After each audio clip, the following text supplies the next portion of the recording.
First, though, new Fox News polls out with just 3 days until Election Day. Hillary Clinton is holding a 17-point lead over Donald Trump with likely voters under the age of 35. Clinton has 48% to Trump's 32% for millennials. Joining us right now is attorney Christi Kunzig. She's Democratic strategist Jessica Tarlov with us, and Ackman-Ziff, real estate director and Trump surrogate Meister. Good to see you. Thank you so much for joining us. Good morning. All right, so Christi, kick us off. What do you make of that lead? A significant lead with millennials. It is, but it's not surprising. Democrats always lead with millennials. I think what is surprising is that the millennials aren't motivated to come out and vote. So while, yes, she's doing better than Donald Trump with millennials, she's still not doing well enough. She's not doing nearly as well as Obama did. So what does he need to do, Jason, to get more of that generation? I think he has to tap into what he's been tapping into, and I think there's blue-leaning states that are going to go Trump. Michigan and New Mexico, I think, are states that are definitely in play. So I think that he just has to keep pushing the message. I think that he's going to get across the finish line. Does this surprise you, Jessica, that you are seeing typically blue states like a Michigan actually turn for Trump?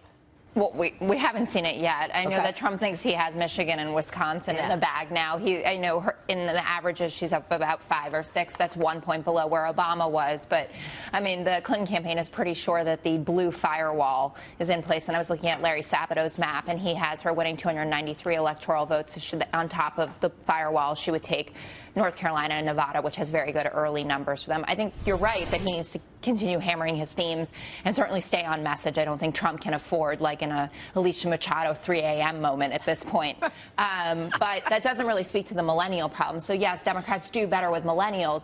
But, you know, millennials want to talk about issues that are pertinent to us. He doesn't really talk about student debt that often. That's true. His health care plan, if it's implemented and we get rid of Obamacare, over 20 million people are going to lose their health insurance. You know, he's not a great younger person candidate. He's a great older white person candidate. Yeah, but the millennials were overwhelmingly for Bernie Sanders. And That's they true. saw Yeah, through emails, through Judicial Watch and Assange, that it was rigged against them.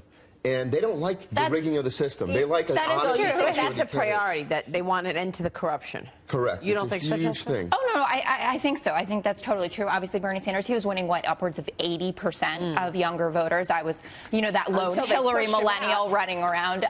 But the idea that it's rigged when she won by, I think it was 3.8 million votes, it's quite a large margin to rig. Listen, there were definitely structural advantages for Hillary Clinton, and we knew that. But that argument, it resonates again. But I don't think that's the millennial argument. I think that's just the Trumpian argument. Right, what about the celebrity part of this? I mean, Hillary Clinton receiving celebrity support in Cleveland yesterday. Big concert. Beyonce, her husband Jay-Z throwing their support behind her, and Donald Trump's response was this. Listen to this. I want my daughter to grow up seeing a woman lead our country. And know that her possibilities are limitless. This other guy, I don't have any ill will towards him, but he cannot be my president. He cannot be our president. Let's make sure that we send a loud, unmistakable message that love trumps hate. Thank you all, and God bless you. And by the way, I didn't have to bring J-Lo or Jay-Z. The only way she gets anybody.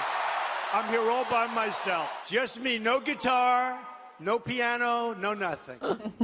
That is great. Interesting that Jay-Z made that qualifier. I don't wish him any ill will. Which I think is important. Yeah. I think that is something, especially young people. We're not a very hateful generation. We're an accepting generation. Love who you love.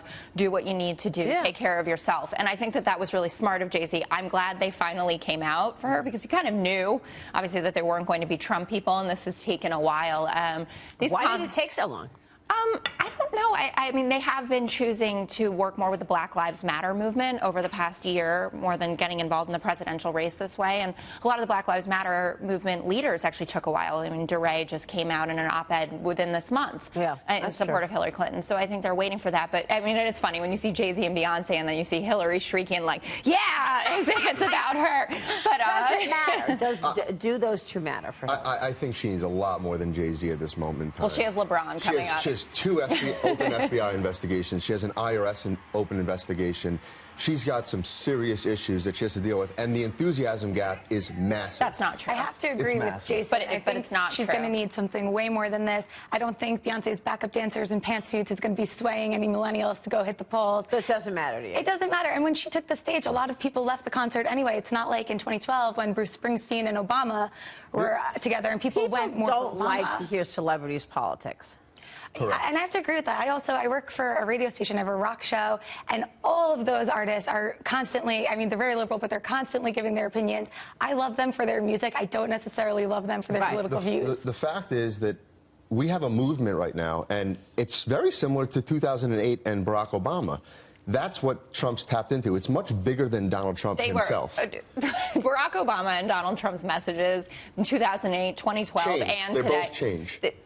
Hope and change it's a change it's substantively different because Barack Obama was talking about an inclusive message, believes strongly, and so do the majority of Americans, that Donald Trump is talking about an exclusionary message here. Well, I mean, he's also talking about an end of corruption. He is talking about that, and that's not what Barack Obama was talking about. I just think that comparing these men, I think not only would be an affront to Barack Obama, but I think that no one sees it that way. It's the change that I'm comparing. Yes, and it is a change election. The problem is I'm not, I mean, for you, it's not a problem for me, but I'm concerned that this was not actually the right change agent for this. I think, you know, he did a obviously spectacular job getting through the primary. I respectfully disagree. I think that he ran against 16 candidates, very qualified candidates. Yeah, people want to shake up. I think we picked the right candidate. And he beat 16 of them. Right. Yeah. And he was the guy that we thought would take the fight to D.C. and the corruption, and he is doing that. And he's taking on the media, he's taking on both political establishments, and he's doing a very good job at it. Yeah, and he's fighting with everybody. Is he going to be able to, you know, push back on all of this, though? I mean, you got pressure coming from everywhere.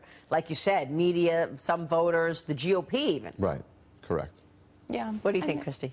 I think he's going to be able to do it. I mean, he's been successful in everything else he's done. Nobody expected him to take on the 16 candidates.